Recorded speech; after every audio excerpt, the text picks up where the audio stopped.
In December 2003, the world watched a breaking news headline: a man once feared across continents, a leader who commanded one of the largest armies in the Middle East, was found hiding in a small underground hole. That man was Saddam Hussein. To some, he was a ruthless dictator. To others, he was a strong nationalist who stood against Western power. To America, he became one of its greatest enemies. But who was Saddam Hussein, really? Tonight, we go beyond the headlines, beyond propaganda, beyond politics. Saddam Hussein was born in 1937 near Tikrit, Iraq. His father disappeared before he was born. His childhood was marked by poverty and instability.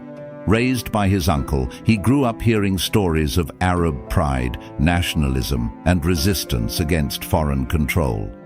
From an early age, Saddam believed in strength. He believed that fear commanded respect. Those beliefs would shape his entire life.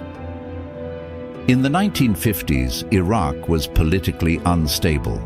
Young Saddam joined the Ba'ath Party, a movement built on Arab unity and socialism. In 1959, he participated in an assassination attempt against Iraq's prime minister. The attempt failed. Saddam fled the country. But exile did not weaken him, it hardened him. He returned years later, more ambitious, more strategic. In 1968, the Ba'ath Party seized control of Iraq. Behind the scenes, Saddam built networks of loyalty. He controlled intelligence agencies. He monitored rivals. He rewarded loyalty and punished betrayal. In 1979, he officially became president. Within days, he held a meeting where names of traitors were read aloud. One by one, they were taken away. Fear became his tool. Absolute power became his goal. In 1980, Saddam launched a war against neighboring Iran, led by Ruhollah Khomeini. He believed Iran was weak after its revolution. He was wrong. The Iran-Iraq war lasted 8 brutal years. Over 1 million lives were lost. Cities were bombed. Chemical weapons were used. Entire generations were scarred. The war ended in stalemate. But Iraq was financially destroyed, and Saddam needed money. In 1990, Saddam invaded Kuwait. He accused Kuwait of stealing oil and hurting Iraq's economy. D.C. World reacted immediately. The United States, under George H.W. Bush, formed a massive international coalition. In 1991, during the Gulf War, Iraq's forces were pushed back in weeks, but Saddam survived again. His regime stayed in power. The 1990s were brutal for Iraq. International sanctions crippled the economy, medicine shortages spread, food became scarce. Infrastructure collapsed. Ordinary Iraqis suffered deeply. Meanwhile, Saddam maintained tight control through security forces and propaganda. To the outside world, he was isolated. But inside Iraq, he still ruled through fear. Then came 9/11. Although no proven link connected Saddam to the attacks, the US administration of George W. Bush accused Iraq of possessing weapons of mass destruction.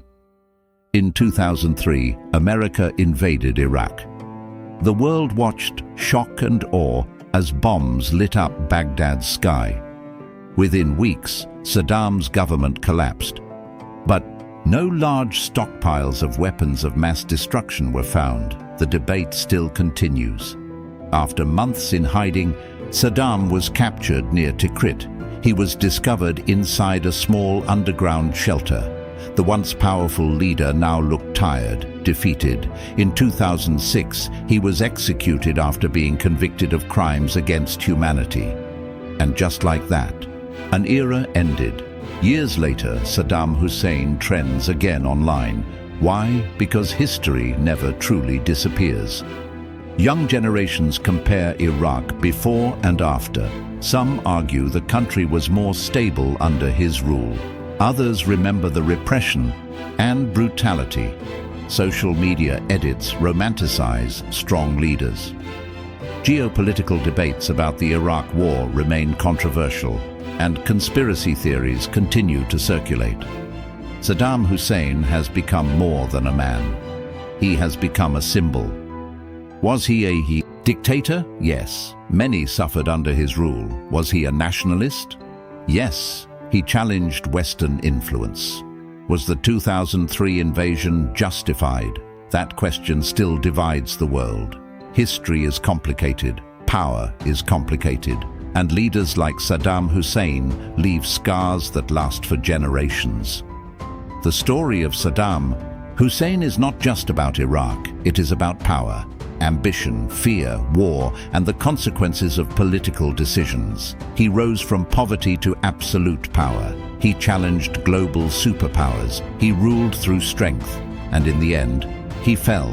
But the impact of his rule still shapes the Middle East today. And that is why America's former enemy continues to go viral again. Because history, especially controversial history, never truly fades away.